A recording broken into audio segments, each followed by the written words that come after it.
Draft was okay. I do agree with the most draft picks, but did it make sense though? Not really. The Hurt Business. Okay, so for the next draft pick, I choose the entire Law roster. How is that even fair? But way bigger mysteries happen on this episode of SmackDown. Who stole the damn food from Roman's table? Why is it empty? I see the provider, I see the tools, but I don't see the damn food on the table. I love you.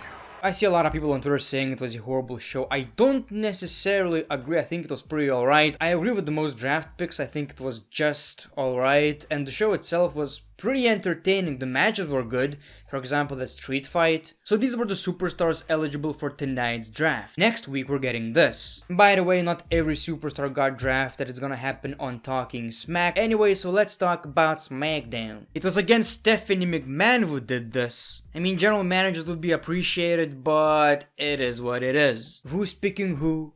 Why they're doing it? What's the point? We have no idea. Raw picks Drew McIntyre and SmackDown picks Roman Reigns. Shocking. Absolutely shocking. I mean, of course. That makes sense. Raw picks their champion, SmackDown picks their champion. It's the way it should be. I wouldn't change a damn thing about it. Raw picks the women's champion Asuka, but SmackDown picks Seth Rollins. At first I was like, okay, why wouldn't they pick Bayley? But I remembered she's not eligible for tonight's draft, so it kinda makes sense.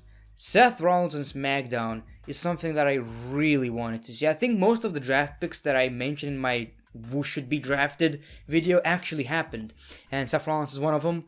I do want to see Seth Rollins and Roman Reigns communicating in some shape or form, and Seth Rollins was like, okay, finally, I won't have to see Rey Mysterio and Dominic, the stupid familia. Well, you sure about that? We'll see. Raw got the last pick and they were like, okay, we're gonna get 4 superstars. So they got the whole Hurt Business. I don't think it necessarily makes sense, dude. I mean, maybe, but it's 4 people. It's not a tag team, it's a faction. It doesn't really make that much sense. Oh, so we're gonna get the champion, United States champion, and also these other 3 people? Yeah, we want that. We're gonna get that. Then we got a Falls Count Anywhere match, Big E versus Sheamus. Honestly, dude, I gotta be honest, this was one of the best street fights we've seen in a while. It was a Falls Count Anywhere match, but really, what's the difference? During this match, I was like, okay, I don't think that's PG. We saw so much blood, so I'm gonna censor it because, you know, YouTube is weird in 2020. But man, I was genuinely surprised by how edgy it looked. And the spots were great, and the match ended in one of the best spots of 2020. Big ending of the car through the table. And Big E won the match. It was kinda obvious that the New Day are breaking up. We see Jey Uso in the ring, and he's talking about what happened between Jey Uso and Roman Reigns. He asks what the stipulation for Hell in a Cell is and gets interrupted by Paul Heyman, and they revealed that it's actually going to be a Hell in a Cell I Quit match. And when Jey Uso says I quit, there's gonna be some consequences. Oh dude, this got even more interesting. Hell in a Cell plus I Quit. And it's so suitable for this match because the whole match at Clash of Champions basically already looked like an I Quit match. You gotta acknowledge him as the tribal chief. Instead of this, it's gonna be, do you quit? I'm hyped for this. I think it's the best story in wrestling right now by far. Nothing comes even close, and I cannot wait to see the damn match. We got Kofi Kingston and Xavier Woods returning to SmackDown, and after this, it was even more obvious that the New Day are breaking up. I mean, they're trying to set up this moment of them looking at the screen and being like, okay, bye-bye, someone, one of us, 2 of us, maybe, we don't know. Stephanie is back. Raw picks AJ Styles. I was very disappointed by this. AJ Styles is a SmackDown guy, and I don't know. Roman versus AJ Styles is a rivalry I wanted to see. Then again, the only positive is I do want to see Drew McIntyre versus AJ Styles, I guess.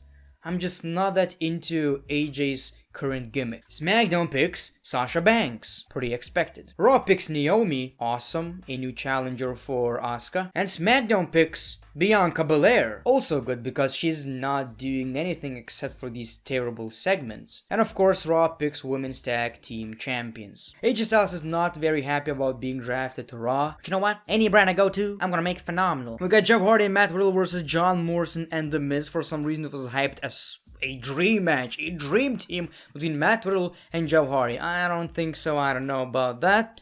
The match was fine. John Morrison is the most entertaining person in the ring, let's be honest. But since it had John Morrison in the match, of course they lost. And after the match, we got Lars Sullivan. After making some of the biggest blockbusters in entertainment, he's back and he destroyed everyone. And apparently he's a big deal, and I'm always trying to figure out how. What's so special about this guy?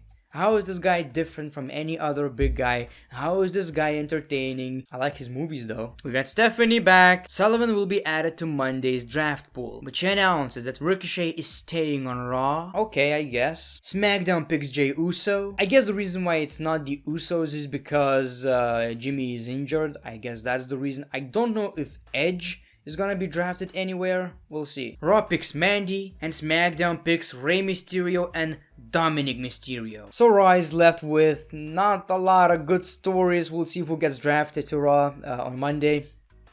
But yeah, Mysterios are on SmackDown. This rivalry is gonna continue. I'm sure Buddy is coming to SmackDown as well.